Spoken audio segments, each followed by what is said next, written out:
अस्सलाम वालेकुम नाजरीन, आज की इस वीडियो में 3-4 अहम मौज़ूआत के मुख्तलिफ पहलुओं का जायज़ा लेने की कोशिश करेंगे। नाजरीन, वीडियो का जो थंबनेल आप मुलाहिज़ा कर रहे हैं उस हवाले से चंद मुख्तसर तफसीलात 3-4 मिनट आगे जाकर आपकी खिदमत में पेश करूँगा, लेकिन उससे पहले चंद अहम खबरों का अहाता करना ज़रूरी है। नाज़रीन, पहली बात तो ये है कि सुप्रीम कोर्ट बार एसोसिएशन के जो सदर हैं एहसन बोन साहब, जिन्होंने इससे पहले तहयात नाअहली ख़त्म कराने के लिए सुप्रीम कोर्ट में एक दरख्वास्त दायर की है और सुप्रीम कोर्ट से जो है फुल कोर्ट बनाने की भी दरख्वास्त की थी। यानी कि जो सुप्रीम कोर्ट के 17 जजेस हैं वो 17 के 17 जजेस जो हैं इस दरख्वास्त की समाअत करें। चुनांचे उस वक्त भी हमने आपको बताया था कि इस दरख्वास्त का मकसद सिर्फ और सिर्फ इतना है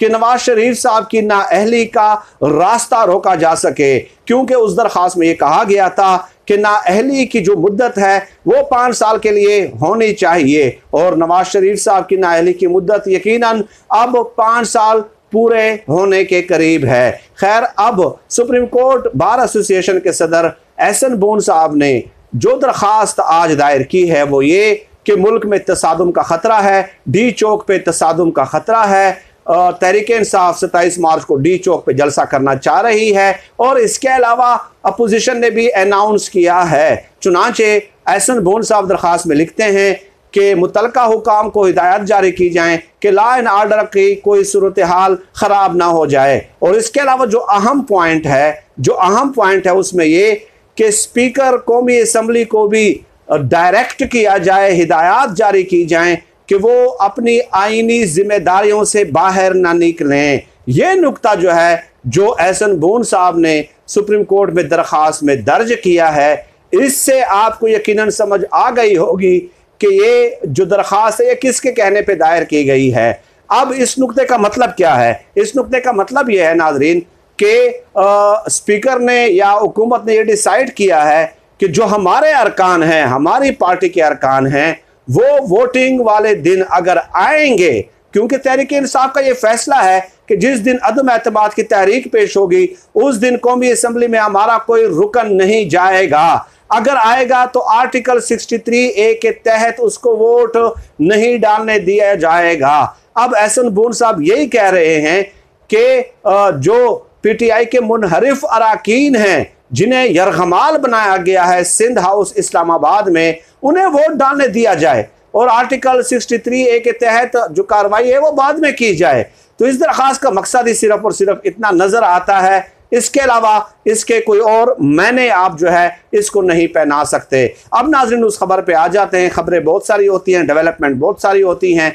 खबर यह है कि देखें, शहबाज शरीफ साहब के चाइना के साथ ताल्लुकात हैं। डेफिनेटली 30-35 साल जब आप हुकूमत में रहते हैं और रियासत पाकिस्तान के आप वज़ीर आला रहे हों और उनके एक भाई 3 बार वज़ीर आज़म रहे हों, तो डेफिनेटली आपके मुल्कों के सरबराहों के साथ ताल्लुकात उस्तवार हो जाते हैं। चुनांचे उन्होंने किसी ना किसी तरीके से जो है वो चीनी सफ़ीर को अप्रोच किया और उनकी मुलाकात भी हुई थी गुज़श्ता दिनों, आपको याद होगा। तो उसके बाद चीनी सफ़ीर ने इमरान खान साहब को एक मशवरा दिया है और एक तजवीज़ दी है। डेफिनेटली वो हमारे मामलात में इंटरफेयर तो नहीं कर सकता, मुदाखल तो बराह रास्त नहीं कर सकता। तजवीज़ ये दी है चीनी सफ़ीर ने कि इमरान खान साहब, अगर आपको लगता है कि मुल्क की हालात ख़राब होने जा रहे हैं तो आप कबल अज़ वक्त इंतखाबात भी करा सकते हैं, क्योंकि चाइना का हमेशा डेफिनेटली करीबी दोस्त है पाकिस्तान का, तो पाकिस्तान की नज़र पर तायराना क्रिटिकल नज़र रखते हैं। तो डेफिनेटली मशवरा देने में मेरे ख्याल में कोई हर्ज नहीं है। लेकिन उसके बाद इमरान खान साहब ने जो जवाब दिया है, डेफिनेटली इमरान खान साहब समझ गए होंगे कि ये पैगाम किसकी तरफ से आया है। तो इमरान खान साहब ने कहा है कि पहली बात तो ये है कि इंतखाबात जब भी होंगे दिसंबर 2022 के बाद होंगे। अगर मैं अर्ली इंतखाबात कराऊं भी तो दिसंबर 2022 के बाद कराऊंगा, उससे पहले नहीं कराऊंगा। अब ये बात करने का मकसद क्या था इमरान खान साहब का?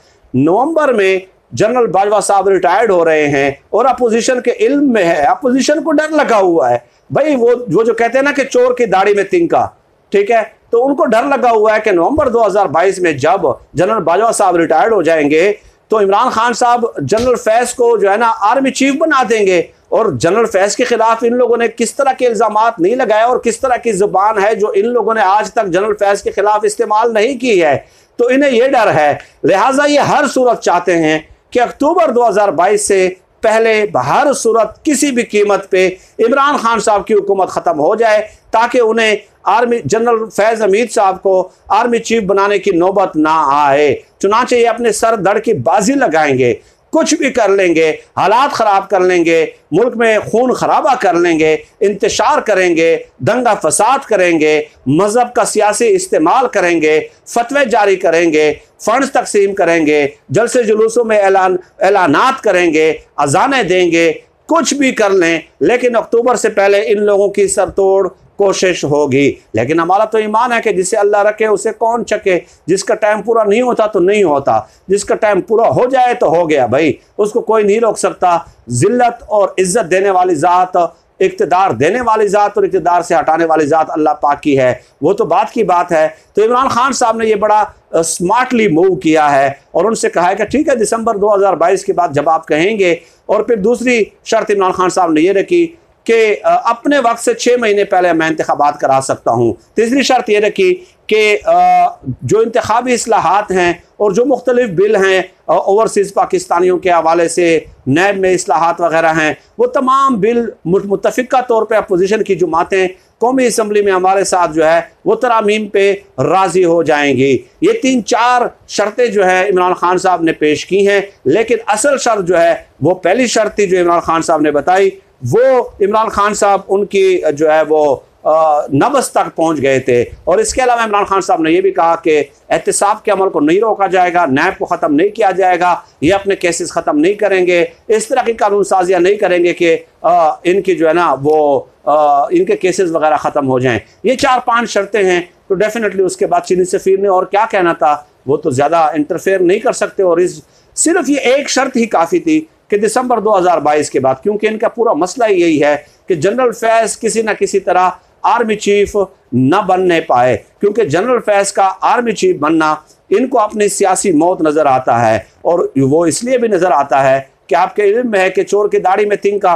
भाई हम अगर क्लियर हैं तो मेरे इलाके में कोई भी थानेदार आता है, आ जाए भाई, 100 बार आ जाए, हमें तो पता ही नहीं है कि कौन सा हमारा थाना है, किसके साथ लगता है, SHO कौन है, DSP कौन है। क्योंकि अल्हम्दुलिल्लाह अपने आप को आपने साफ रखना है, अपने किरदार को ठीक रखना है, करप्शन नहीं करनी है, चोरी डकैती नहीं करनी है, तो आपको क्या गर्ज है इससे। लेकिन बहरहाल अब नाजरीन एक खबर ये भी सामने आई है कि चौधरी परवेज़ इलाही का सॉफ्टवेयर जो है वो अपडेट हो गया है। और वो जो मौजूदा वजारतें हैं, एक सेनेटर है, एक सूबाई वजीर है, एक स्पीकर है, दो वफाकी वजीर हैं, इसके अलावा 5 हलकों में 5 ज़िलों में उन्हें तरक्याती फंड्स दिए जाते हैं, मनपसंद अफराद और ब्यूरोक्रेसी लगाई गई है। तो इन तमाम तर चीज़ों को बचाने पे वो आ गए हैं। वजारत आला के ख्वाब उन्होंने देखना छोड़ दिए हैं, लेकिन उन्हें अब जान के लाले पड़ गए हैं कि किसी न किसी तरीके से हम ये चीज़ बचा लें जो हमें मराहत मौजूदा हासिल हैं। तो लेट अस सी आने वाले दिनों में ऊँट किस करवट बैठता है, ये तो वक्त ही फैसला करेगा। अल्लाह पाक से दुआ है कि अल्लाह पाक हमें खल्क़ खुदा के लिए आसानियाँ पैदा करने की तौफ़ीक़ अता फ़रमाए। आमीन या रब्बल आलमीन।